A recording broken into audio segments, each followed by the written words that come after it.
So we're going. And some of this is, if you were able to watch the previous lecture video, I'm going to just go through this very briefly. We do a much more fuller analysis in the previous lecture. But now we're finally ready to get to the actual reading. Rene Descartes' Meditations on First Philosophy. Um, the full title, if you open your book here, Meditations on First Philosophy, is the existence of God and the distinction between the soul and the body. Are quite a long title, but Meditations on First Philosophy for short, and Meditations for even shorter. Um, Last lecture we covered the scientific revolution.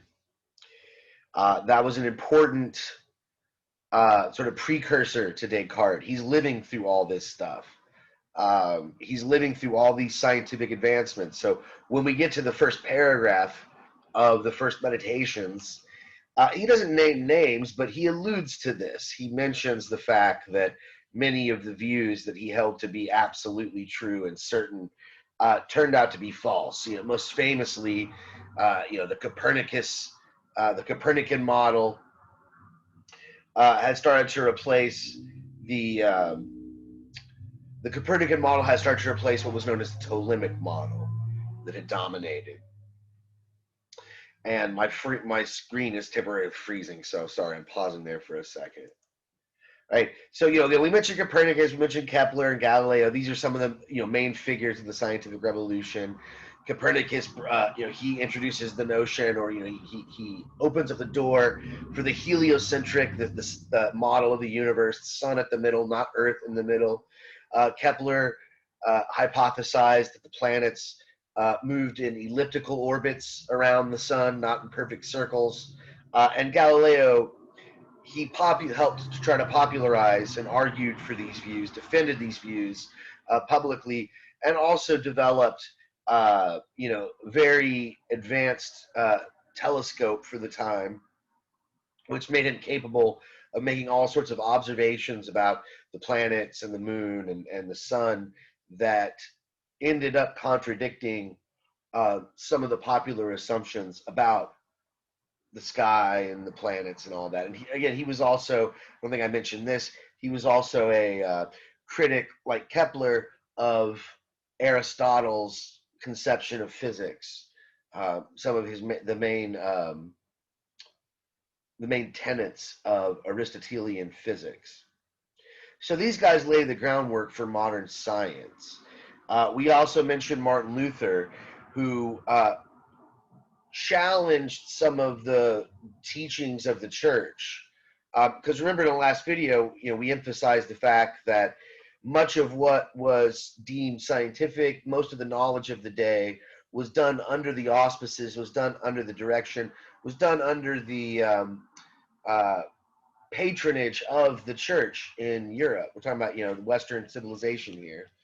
Um, but when these men start to write theories that contradict the Orthodox view, they get a lot of pushback from the church. But Martin Luther, he's another figure who you could say is challenging the church, but from a more spiritual perspective, with more spiritual concerns in mind. He's not worried so much about the planets and the sun and all this stuff. He's concerned about salvation, and he thinks that some of the things that the church is teaching us about sin, salvation, and how we're supposed to interpret the Bible, or whether we're even supposed to read the Bible, all these are some issues that Luther had with the church. So during the 1600s, after centuries of the church gaining more authority and more power and being sort of a light, a beacon of hope and stability in a very dark time in Europe, the church had gained political power, and now its authority, its infallibility, is starting to be questioned by some of these prevailing theories. At least that's what the church sees as a threat and tries to prevent it. Now, There's a picture of the Ptolemaic model. This is not the Ptolemaic model. This, yeah, it is. It's got epicycles and stuff like this. We'll skip all this stuff. We talked about it last time, although I kind of wish I would have used these images that I had from last semester. I forgot about these. These are much better than the crap I did last time where I was just using the shapes in PowerPoint that were available. But let's back up a bit. Did I skip a slide? Yeah, this is one that maybe needs to be reviewed very briefly. So this, this gives birth to modern philosophy. The scientific revolution, you could say, gives birth to modern philosophy and the Enlightenment philosophers, the Age of Enlightenment. Many of you have perhaps heard of that term, the Age of Enlightenment. This historical period in Western Europe, which was quite influential in terms of its impact on modern science. But also on politics, and we're not going to talk too much about that in this class. We might get to it a little when we get to SART if it comes up, but I'm not going to push it. But certainly our founding fathers were quite, the United States, people who framers of the Constitution, they were greatly influenced by a lot of these figures. But one thing, and I think I've already covered this enough, so I don't want to, be too repetitive. One of the main things that you could say distinguishes modern philosophy from that which preceded it is this shift in focus away from metaphysics, away from a sort of general view of the world as a starting point, and a focus on questions about knowledge. So the focus now, and you're going to see this for sure in Descartes. Maybe this is why he deserves the title as the father of modern philosophy. The shift of focus now is on epistemology, theories of knowledge. And there are two major schools of thought that developed during this time period, during the period of modern philosophy, mid to late 1600s, all the way up until like the early 1800s, late 1700s. Kant, by many accounts, Kant is considered the last of the great Enlightenment thinkers, and he dies in 1805. And so after that, many historians, they consider that late modern. Anything after Kant is late modern. We're dealing with early modern philosophy. But these two schools of thought that developed during this period, during 1600s, 1700s, are mainly, there's other modes of thought, but the main schools are really rationalism and empiricism, and there are variations on those schools as well. It's not like every rationalist and every empiricist were the same. I've got a list here of some names up on the screen. You can see Descartes, who we're starting with today, and he's really the only philosopher that we're going to cover in any depth from the modern period. He's a rationalist. And so what that means is that he's going to argue, his theory of knowledge, his epistemology, is going to argue that knowledge is based on reason.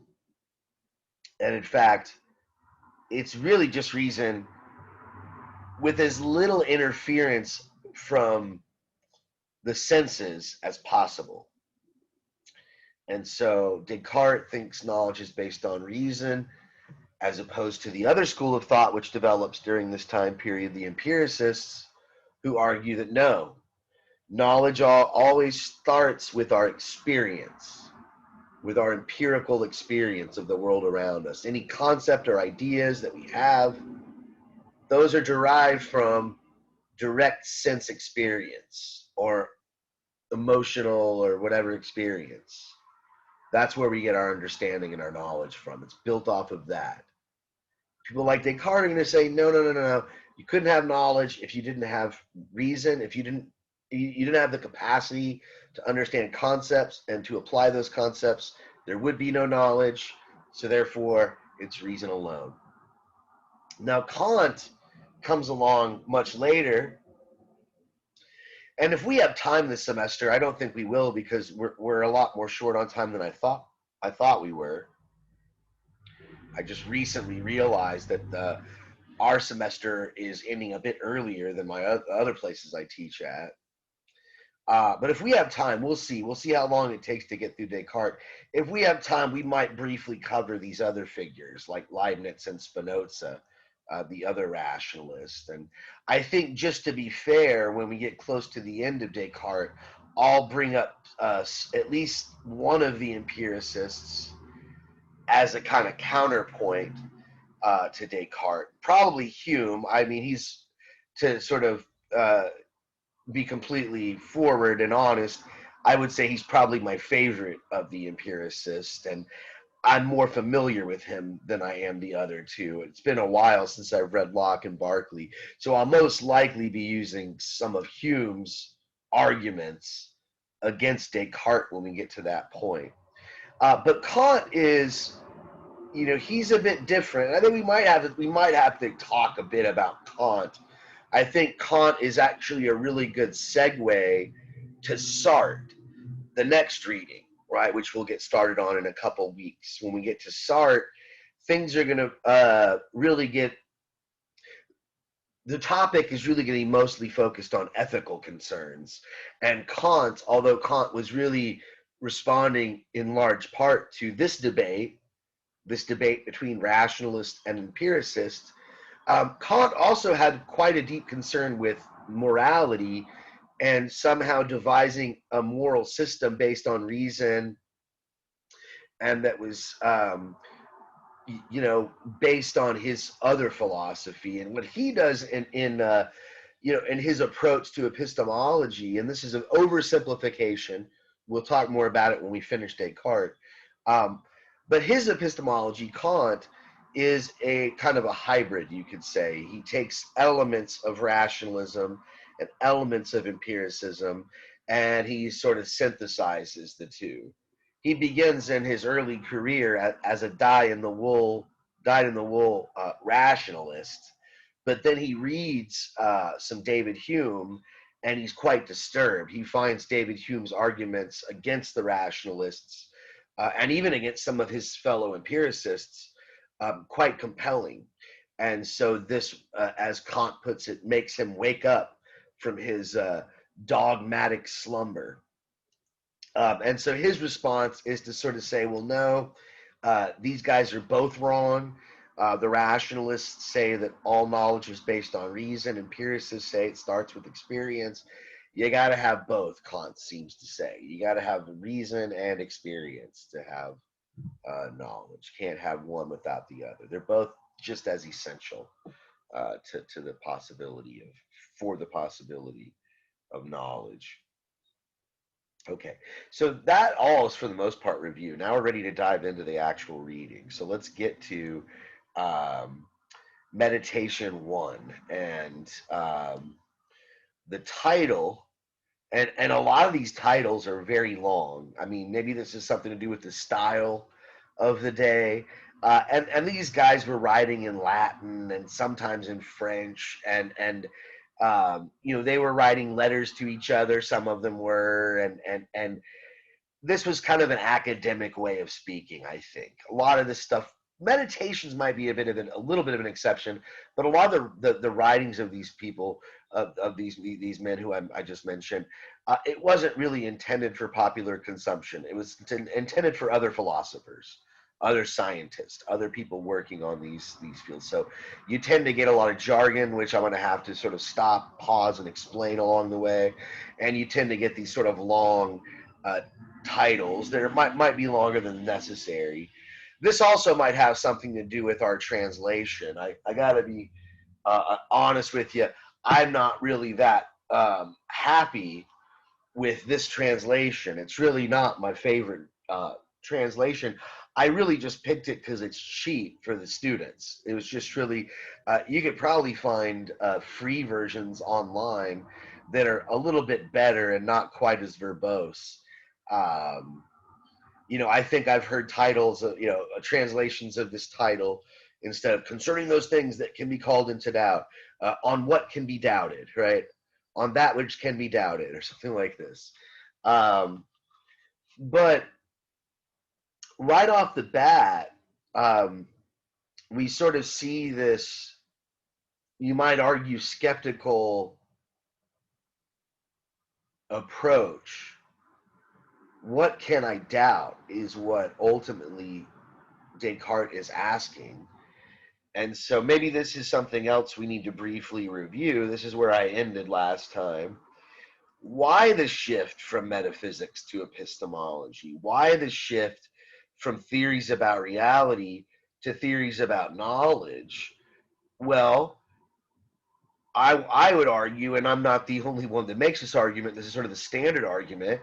If you lived through the scientific revolution and you saw all these facts or things you thought that were factual turned out to be false, you would be hesitant to start making assertions about the universe around you with confidence, because you know all these people who preceded you weren't idiots. It's not like Aristotle was a moron. The guy was smart, but he was wrong about a lot of stuff. And so before we start making assertions about what's real, what isn't real, what the nature of reality is, Descartes, he's going to argue here that first philosophy shouldn't be metaphysics. It should be epistemology. We need to know how we can know anything. And we need to know what it's possible to doubt. So he wants to sort of see what I can doubt, what can I doubt, what can I know for sure. These are epistemological concerns. And given that, how do I proceed? So this is sort of the milieu. This is the cultural and intellectual context within which he's writing all these words. So let's read some of these words. Let's see how he starts off the first meditation. He writes, and this is page 13 if you have this version of the text.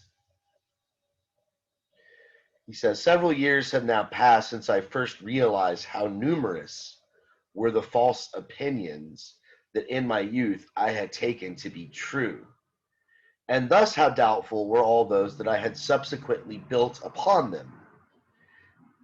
Thus I realized that once in my life I had to raise, and that's R-A-Z-E, so it's not what you're thinking, not raise, like lift up, but raise, like demolish, like level. That's what that word means. I had to raise everything to the ground and begin again from the original foundations if I wanted to establish anything firm and lasting in the sciences. So years have passed now, and he realizes things he thought were true turn out to be false. Reference to the scientific revolution, all these new discoveries. And he realized that he's eventually going to have to sort of start over. He's got to build from the original foundations. He's got to go back to the drawing board. But the task seemed enormous.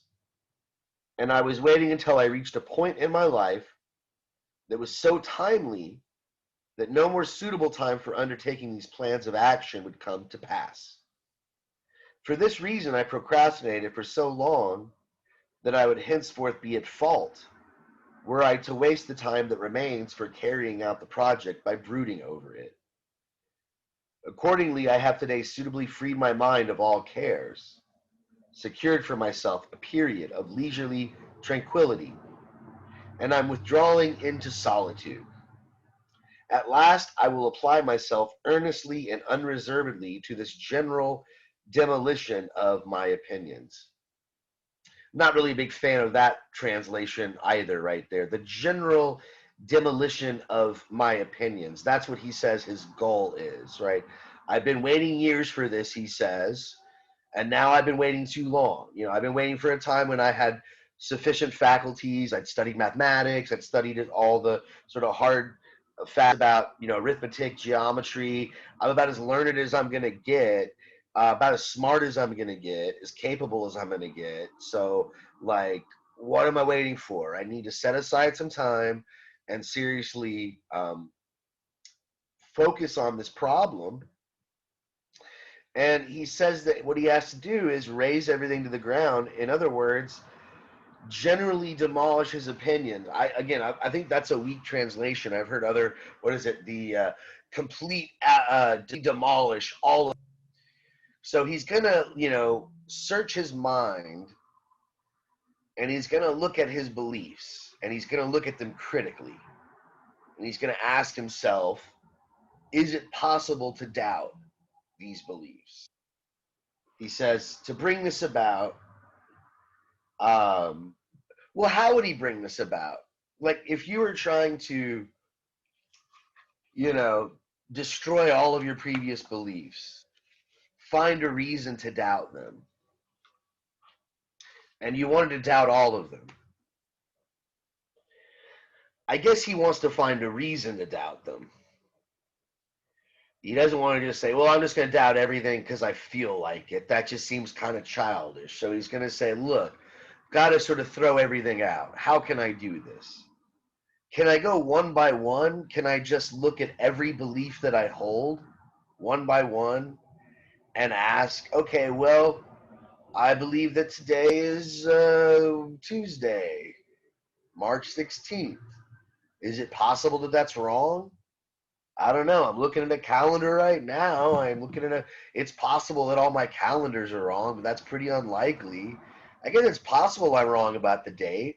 Then what is a date? It's like, I could start like doubting like all these little things I believe. That was just something that came to my mind, But Descartes doesn't think that will work. Why not? Well, that would take forever. If you had to examine all your beliefs, everything you believe, one by one, and then ask yourself, is it possible to doubt them? Okay, well, it's possible I'm wrong about that. I'm just going to throw it out. That would take forever. I mean, you got to understand. Well, and also, you might even forget. There might be certain beliefs that you have that you leave off the list. You probably believe, are you sitting down right now? Most of you are probably sitting down right now, I'm guessing. Some of you maybe not, but some of you are sitting. Whether you're sitting or standing, you believe that you're sitting or standing. That might have been a belief that's so trivial and so mundane that you would have left it off the list. So there's a possibility you might forget a few things on that list of beliefs. So that's one problem. Maybe there's too many beliefs. You got too many beliefs. Some could argue that you have an infinite amount, possibly, of beliefs. You believe that tomorrow is going to be Wednesday, and the day after that's Thursday, the day after that's Friday, after that could go on and on. Potentially infinite beliefs. So if you're trying to doubt all your beliefs, and you're trying to find a reason to doubt all your beliefs, it doesn't seem very practical to go one by one. That would take forever. Even if we could make some computer, let's say that your beliefs were finite, that you only had a limited amount of them, and some computer could scan your brain and somehow print out, this long 4,000, 5,000, whatever sheet of paper with a list of all your beliefs. That would take a while. So how am I going to start over? How am I going to doubt all my previous beliefs? What sort of methodology am I going to use to do this? I can't go one by one, so how am I going to do this? Well, Descartes says, to bring this about, this is right where I left off, so second paragraph there. To bring this about, to demolish all my beliefs, I will not need to show that all my opinions are false, which is perhaps something I could never accomplish. But reason now persuades me that I should withhold my assent no less carefully from opinions that are not completely certain and indubitable than I would from those that are patently false. For this reason, it will suffice for the rejection of all these opinions, if I find in each of them some reason for doubt. Nor therefore need I survey each opinion individually, a task which would be endless. Rather, because undermining the foundations will cause whatever has been built upon those foundations to crumble of its own accord, I will attack straight away those principles which supported everything I once believed. So what's he saying there? I don't have to go one by one and attack all my beliefs individually. That would be a task that would be endless, he says. That would take forever. But instead, I need to do what? I don't go to all my beliefs. I focus on some of them. Which ones? Which particular beliefs are the ones he's going to focus on? What he calls the foundations. And by the way, if you want to jump in and answering these questions, don't feel free. Um, so the foundations of his beliefs, um, principles which supported everything I once believed. So if I can attack the foundation of a belief, then everything built on that foundation is going to fall. Okay. So what would be some foundations of my beliefs? Before you answer that too, let's back up a bit, because there's something he said there that which we should pause in that passage I just read. We should maybe pause and make a note of it. Because not only does he tell us in that second paragraph, not only does he tell us what his methodology is going to be, right? I'm not going to just go one by one and look at every belief individually. I'm going to focus on the foundational beliefs. Those are my targets. Once I show those are doubtful, everything else crumbles. That's his methodology. But this is the thing, I almost skipped over it, and it's really important that I didn't. He also gives us his criteria. How am I going to determine whether or not something is going to be accepted by me, whether or not I'm going to give my assent to it, as he puts it? Am I going to affirm its truth? And this is his criteria. Let me read. This is the sentence that starts. It's the second sentence of the second paragraph. He says, "Reason persuades me that I should withhold my assent." Remember, he's a rationalist, so you got to go with reason. Reason persuades me. My mind, my understanding tells me, just makes sense, that I should withhold my assent no less carefully from opinions that are not completely certain and indubitable than I would from those that are patently false. So what is he saying there? I've already explained his method. I'm going to attack the foundations, and then everything else will crumble. Don't go one by one. But what's his criteria? His criteria, and some would argue this criteria is what gets him in trouble later on, because his criteria for knowledge, what am I going to accept? What am I going to accept as true? What am I going to dismiss? What's my basis for doubting? His criteria might get him in trouble because it's a little too high. He has got a very high standard for knowledge. He basically says, and I'll repeat, I'm going to withhold my assent no less carefully from opinions that are not completely certain and indubitable than I would from those that are patently false. In other words, there are some things that are obviously false, like that a square is circular. That's absurd. It doesn't make any sense. Or that a triangle has 8 sides, or that 2 plus 2 equals 11, or something like that, using basic, traditional mathematics and quantification, or what's the word I was looking for? There are some things that are just obviously false. They're absurd, right? Patently false. And there are some things that could be false, that might be false, that it's possible to doubt. Okay? So in one category, we got things that's obviously false, right? If somebody says that they were able to live underwater for 2 years without breathing and without any oxygen tank or anything like that, I'm Aquaman, I lived underwater for, the guy's lying, okay? That's BS, right? You can doubt that. right? Unless he lifts his shirt up and he's got gills or something like that, right? That's false. But then there's some things that maybe they're false, maybe they're true, right? Like your friend says, hey man, I don't know, like I'm trying to think of an example of something really kind of far-fetched but possibly true. I don't know.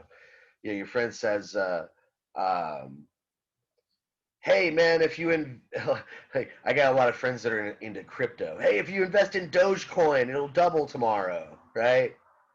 Okay, I'm gonna go get some Dogecoin or some Bitcoin or whatever. Like, go buy $5 worth, and then tomorrow it'll be $10 worth. Big meme stocks for those of you who like to invest in stuff like that. Or if you play with your Cash App Bitcoin trades. It's possible that my money might double. It's possible that it won't. So I'm just going to doubt it. I'm just going to be a skeptic.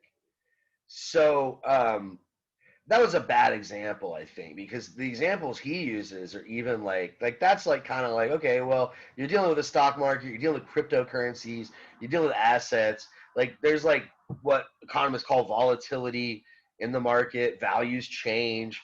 Um, but there are some other things too that might be false, he says, that might not be so obvious. So he's going to treat these things as the same. Again, whether or not it is obviously false, like somebody says they can breathe underwater without gills or an oxygen tank. You're like, dude, come on. What are you, Aquaman? Give me a break. And then there's things that might be false. He's going to treat those as the same. They're the same thing, right?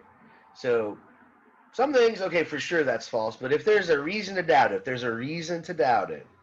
if it's not certain and indubitable, unable to be, proven wrong, unable to be denied, indubitable. If it's not that, it's gone. It's gone. Right? We can doubt it. So, what does he start with? Right? He says he's gonna, if it's possible to doubt it, he's gonna doubt it, and then he's gonna say, I have to figure out what the foundation of all these beliefs are. I'm going to target them with this criteria. Possible to doubt it, doubt it.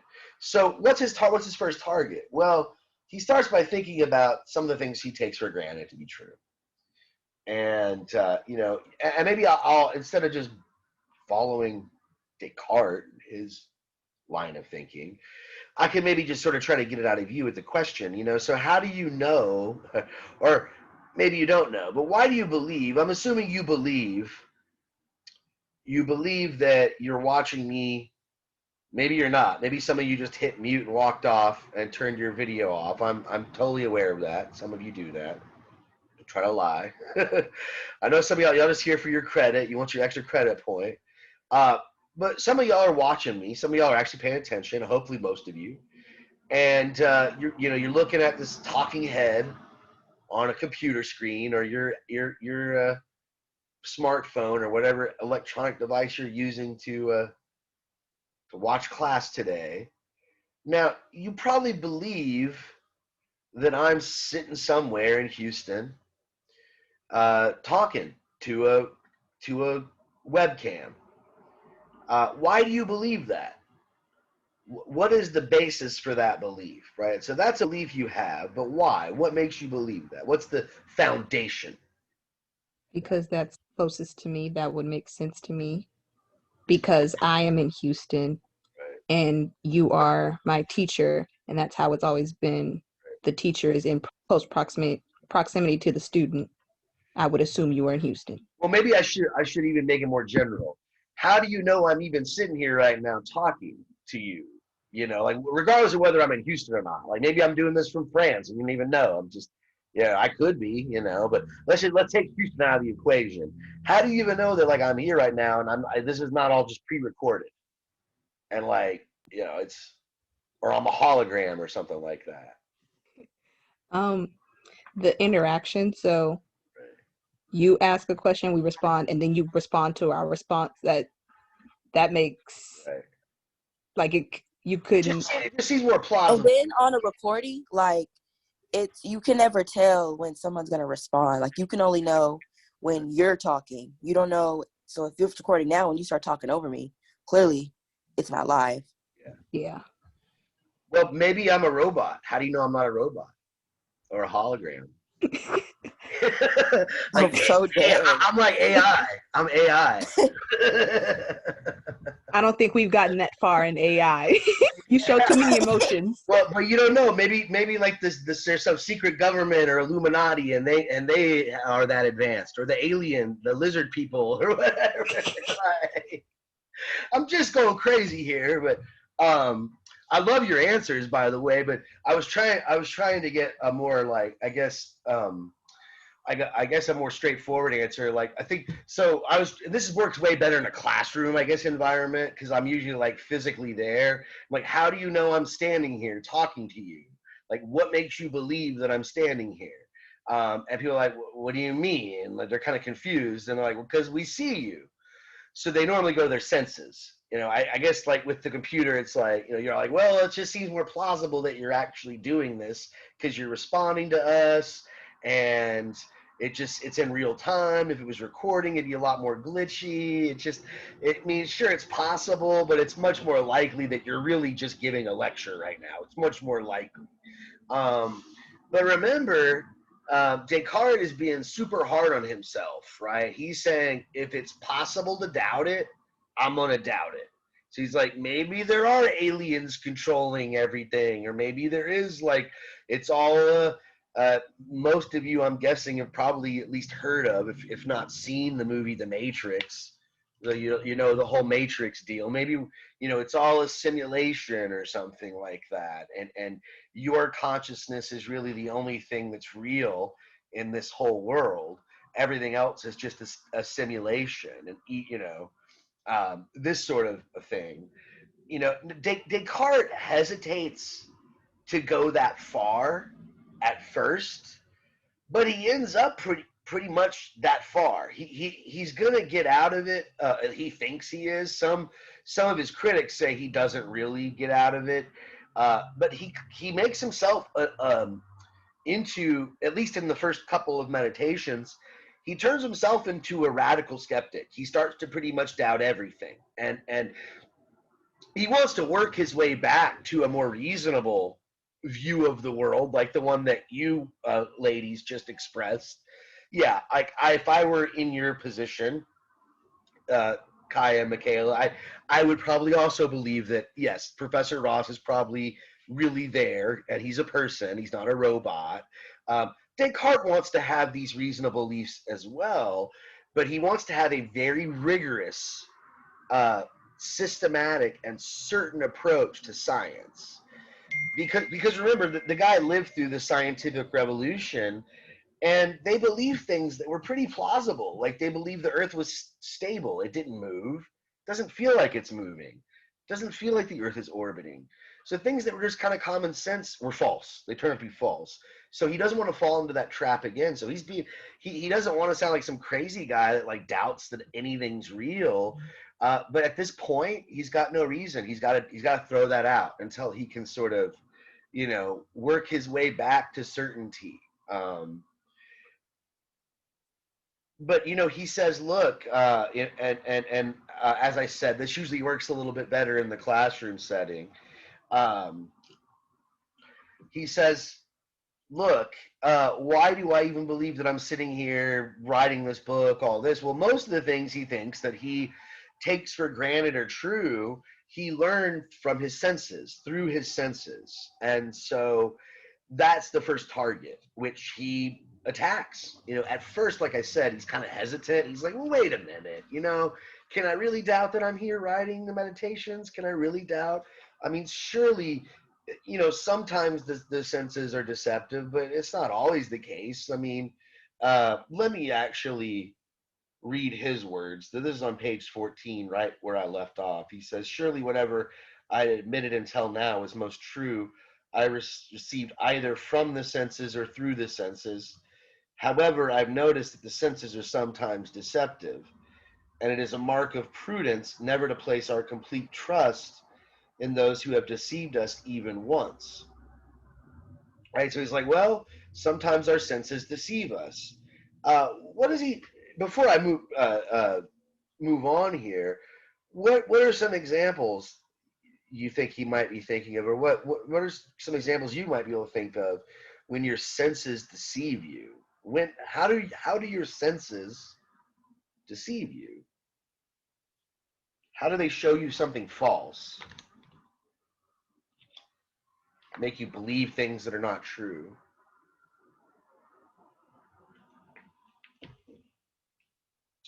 Well, I guess you could argue, though I already mentioned a couple examples about the Earth's movements, right? Your senses don't tell you that the Earth is spinning. Doesn't feel like it. It's because you're so small in relationship to how big it is. So you can't really tell that it's moving, though it is moving quite fast, and the orbit around the sun and all of this. And so those are some things that just your senses couldn't tell you that. You'd have to sort of understand mathematics, the size of the Earth, the proportion of it, in relation to other celestial bodies. So that's one example. But how else, like in a more like everyday sense? Come on. I'm sure somebody has experienced this when we're living in Texas, in one of the hottest parts of the country. You've been Yeah, driving. so like when you're driving and it looks like there's a puddle of water in front of you, and then you get there and it disappears. Yeah, exactly. Yeah, you got these little highway oases, basically, is what I call them, right? But yeah, it's an optical illusion. It's the refraction of the light, and when it's the humidity and all that stuff. Exactly, right? And even if you had never lived in Texas or a hot place, you could just look at a freaking straw, like put a straw in the water and it looks like it slightly bends or something like that. And so we know that our senses can report improper data to us. But even still, he kind of hesitates. He says, but those are weird situations, right? He says, perhaps even though the senses do sometimes deceive us when it's a question of very small and distant things, still there are many other matters concerning which one simply cannot doubt, even though they are derived from the very same senses. For example, that I'm sitting here next to the fire, wearing my winter dressing gown, that I'm holding this sheet of paper in my hands, and the like. But on what grounds could one deny that these hands and this entire body are mine? Unless perhaps I were to liken myself to the insane whose brains are impaired by such an unrelenting vapor of black bile that they insist that they're kings when they're paupers. So he's basically saying, like, I'm not mad, I'm not mentally deranged. So I mean, sure, sometimes when I'm looking at somebody far off, I think it's my buddy, but then he gets closer and it's some other person that just looks kind of like him, and I was just mistaken. Those are things that are far away, or things that are really small, or under weird conditions. But in general, can't I trust my senses? Can't I believe that I'm sitting here writing this book? He says, can't I know, Professor, can't I know that I'm giving a lecture, a Zoom lecture? Can't you know that you're listening to the lecture or whatever? But is it possible that we're wrong about these things? Yeah, he says, actually, it is, maybe. What does he say? He takes it further than this, but his sort of next step is to say, well, maybe I'm dreaming right now. Maybe I'm actually having a dream. Maybe I'm not really writing this. I'm just dreaming that I'm writing this. I mean, how many times have you guys had a dream where you were doing something completely normal, wasn't some weird, wacky dream, and you didn't know you're dreaming? I mean, sometimes you have these wacky dreams and you still don't know you're dreaming. You walk down the street, some dog asks you for directions, a talking dog. I have these weird dreams, where's the grocery store? And I'm like, oh, Mr. Dog, it's that way. And I'm not like, dude, what the hell, talking dog? It's not until I wake up and I'm like, that was weird. That was a weird dream. I don't know. Some people talk about lucid dreaming, that they can kind of control their dreams or whatnot. But my experience generally is that when I'm dreaming, I don't realize it, no matter how weird it is, till after I wake up. So he says, well, what if I'm dreaming right now? Maybe I'm having a dream. How do I know I'm not dreaming? He says, this would all be well and good were I not a man. This is the next paragraph. This would all be well and good were I not a man who's accustomed to sleeping at night and to experiencing in my dreams the very same things, or now and then even less plausible ones, right, talking dogs, as these insane people do when they're awake. How often does my evening slumber persuade me of ordinary things such as these, that I'm here, clothed in my dressing gown, seated by the fireplace, when in fact I'm undressed in my bed. But right now my eyes are certainly wide awake, and when I gaze upon this sheet of paper, this head that I'm shaking, it's not heavy with sleep. I extend this hand consciously and deliberately, and I feel it. Such things would not be so distinct for someone who is asleep, as if I did not recall having been deceived on other occasions, even by similar thoughts in my dreams. So as I consider these matters more carefully, I see so plainly that there are no definitive signs by which to distinguish being awake from being asleep. As a result, I'm becoming quite dizzy. And this dizziness nearly convinces me that I am asleep. So now maybe he is kind of driving himself crazy, right? With just thinking about all this stuff. Maybe this is a dream. Maybe my entire life is a dream. There's a famous Taoist sage, Chuanzu, who wrote a parable. Well, not really a parable. It's a story of how he was sleeping or taking a nap by the side of the river one day and had a dream that he was a butterfly. And while he was dreaming, he totally had forgotten his identity. He didn't remember that he was Chuanzu. He actually thought he was this butterfly. And he woke up from the dream and was very disturbed and thought, well, geez, like, what am I really Chuanzu? Am I Chuanzu dreaming that I'm a butterfly? Or am I a butterfly dreaming that I'm Chuanzu? Why would I privilege one over the other? Why? Just because there's more consistency in my waking life than in my dream life? Why is consistency necessarily an indicator of truth?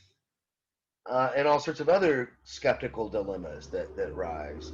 So Descartes is coming to a similar, sort of skeptical dilemma with the dreams. Of course, I guess about, almost a couple thousand years later than Chuanzu, but nevertheless, a similar idea, right? How do I even know? Now he says, and this is going to bring us indirectly, but it will bring us to his rationalism. He's going to say, well, look, let's just, for the sake of argument, let's be really hard on ourselves. Let's just assume, for the sake of argument, that we are dreaming. Let's just say that everything's a dream. Everything that you've ever experienced in your life has all been just a dream. It's all just in your mind. That the world out there is actually the world in your mind. Wouldn't there still be some things that are true?